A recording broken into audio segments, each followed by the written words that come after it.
in your mind, if Donald Trump became president again? What would a second Trump term look like? Fundamentally, a second Trump term could mean the end of American democracy as we know it. And I don't say that lightly. We all witnessed him trying to steal a democratic election before and going to historic and unconstitutional lengths to do so. And that just shows that he's willing to basically break every barrier to get into power and to stay into power. But also, I'm very concerned about what the term would actually look like. It is a new year and an election year. Listen very closely to this interview with Alyssa Farah Griffin, Cassidy Hutchinson, and Sarah Matthews as these three conservatives who all worked formerly for Donald Trump sound the alarms on just how dangerous this man is. We all witnessed him trying to steal a democratic election before and going to historic and unconstitutional lengths to do so. And that just shows that he's willing to basically break every barrier to get into power and to stay into power. But also, I'm very concerned about what the term would actually look like. We don't need to speculate what a second Trump term would look like because we already saw it play out. To this day, he still doubles down on the fact that he thinks that the election was stolen and fraudulent. And then his rhetoric has just gotten increasingly erratic. I mean, he has literally called for things like doing away with parts of the Constitution, wanting to weaponize the DOJ to enact revenge on his political enemies. The fact that he feels that he needs to lean into being a dictator alone shows that he is a weak and feeble man who has no sense of character and integrity and has no sense of leadership. He is a weak and feeble man with no sense of integrity and no sense of leadership. This is a very accurate description of who Donald Trump has been throughout his life, but especially what he represents for the United States of America right now. I can't emphasize enough the seriousness of this upcoming election. And while there are so many issues, unresolved issues that have to be discussed, there's one thing that's certainly clear. Donald Trump would mark the end of democracy as we know it, not just because of Donald Trump, but because of the movement that he represents. Everyone who is in the West Wing, and frankly a lot of cabinet secretaries, they know how dangerous Trump is. People who I have the deepest level of respect for, like my former boss, Vice President Mike Pence, he's seen more than any of us have seen. He knows more than any of us know. And I would just hope in this moment when we are less than a year out from, or basically a year out from the election, that he would think about speaking out more forcefully just about the unfitness of Donald Trump. This is not about politics. It's not about policy. It is about the character of the man who's the leader of the free world. Yeah, the character of the man who is the leader of the free world. Here's what's important to understand. Donald Trump has to use the power of the presidency to protect himself from his actions. He is now facing multiple federal indictments and multiple state level indictments, along with ongoing investigations into all of his criminality, not only during his time as president, but in the aftermath when he tried to do everything he could, including January 6th, to retain power. This is important for us to realize because we understand very clearly what he is going to do as soon as he gets back into power, and that is to use every bit of the executive branch to crack down not only on his opponents, but on anyone or anything that stands in the way of not only his future power, but the power for all of those people who follow him like a cult. He is not just there to protect Donald Trump. He is there to forward the movement that is very destructive to American democracy. Yeah, 'cause even now, even 3 years later, almost, there are many that haven't come out who know exactly what you all know or know more. I think it's really easy to paint all of these Republicans with a broad brush and say that they're doing it for, their own personal ambitions, which I think is a large majority of them. But I think another thing that we have to consider as a factor is that a lot of these people won't come forward, even if privately they'll acknowledge that Trump is unfit or will privately acknowledge that the 2020 election wasn't stolen. It's because they know that they will face death threats, that their families will face death threats. I knew that coming forward and speaking out against Donald Trump, I could potentially face security threats or death threats, online harassment. Despite all the personal sacrifice, I knew that ultimately it was the right thing to do. And so I just would encourage others to come forward because we're running out of time in order to try to stop Trump from being in the Oval Office again. We're running out of time in order to stop Donald Trump. And this is more than just about any individual person.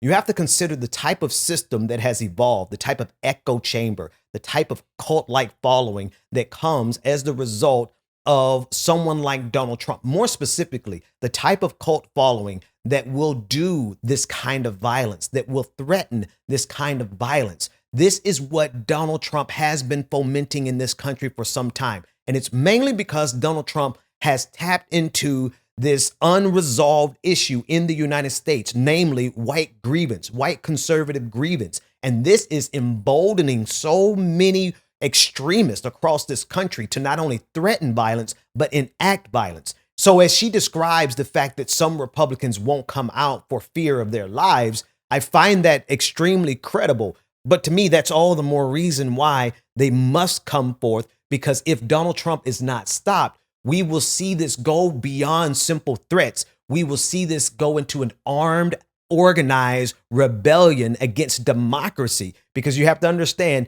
democracy itself is the problem for Donald Trump, as is the problem for the conservative movement. The majority of Americans want progress. And in order to stop that progress, conservatives must use all sorts of violence and this threats. is the centerpiece of his campaign. He says, I am your retribution. This is a tough question, but let me ask each of you, are you worried that you will face that retribution if he comes back in? It is a very real concern. I've met with former cabinet secretaries very recently who are also on this, potential theoretical list, and they're worried about it. Listen, I'll say this with Donald Trump is, what scares me as much as him and his retribution is the almost cult-like following he has over his most diehard supporters. The threats, the harassment, the death threats that you get when he targets you, and he's deliberate in targeting, is really horrifying and has no place in our American discourse. And it's unlike anything I've seen in the decades plus I've been in politics. I'm less worried for any personal aspect for me, but it is, he knows how to use government better this time. He can put in diehard loyalists who can weaponize every level of government against his detractors, against the American people, against the media. It's almost too scary to fully wrap your head around what it could look like. That was a very, very important point.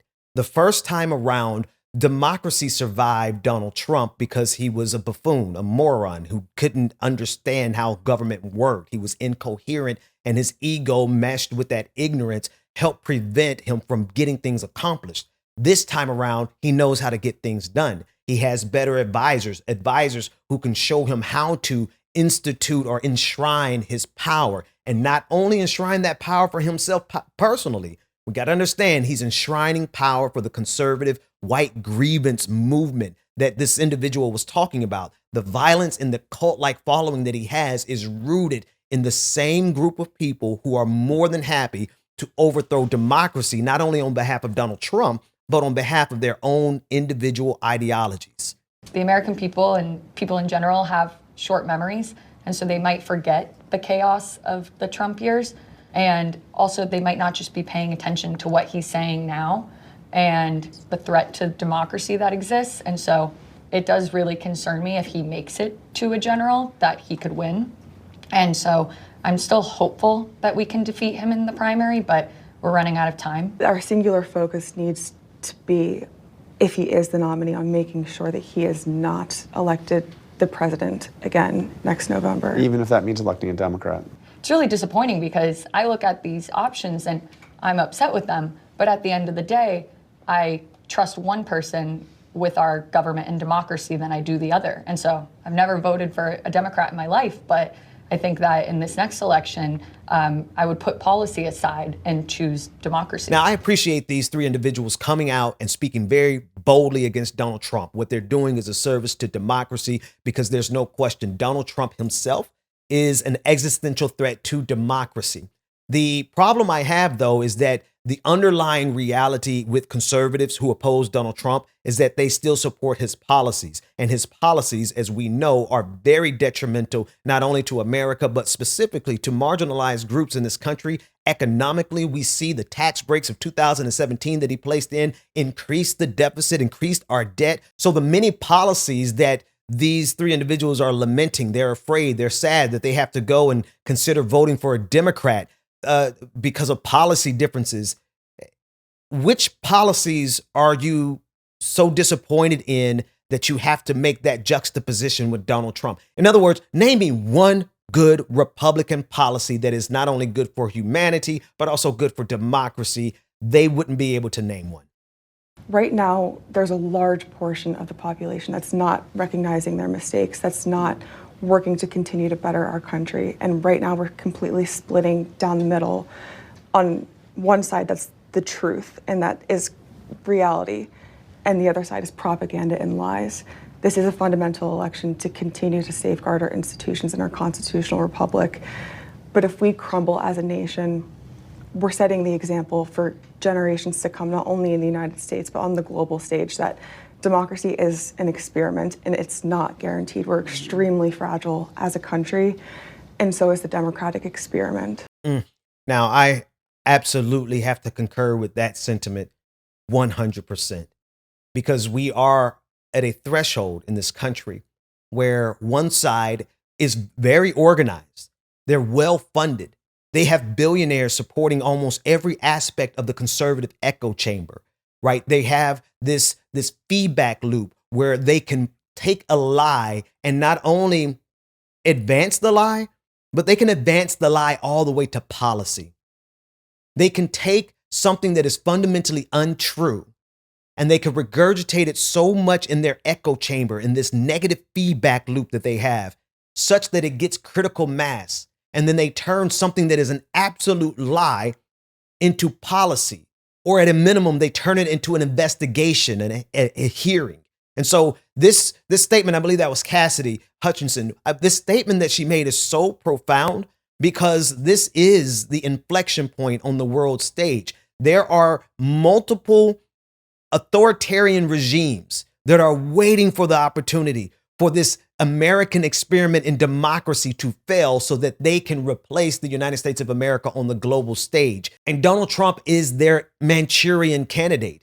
He is the one who will infiltrate the executive branch at the highest level. And because of his personal ego and his personal agenda and his need to protect himself from indictments and investigations, he will destroy every aspect of our federal system in order to protect himself, giving way to the authoritarians on the global stage that are just salivating at a chance to end the American democratic experiment. Be sure to share, like, and subscribe to this channel.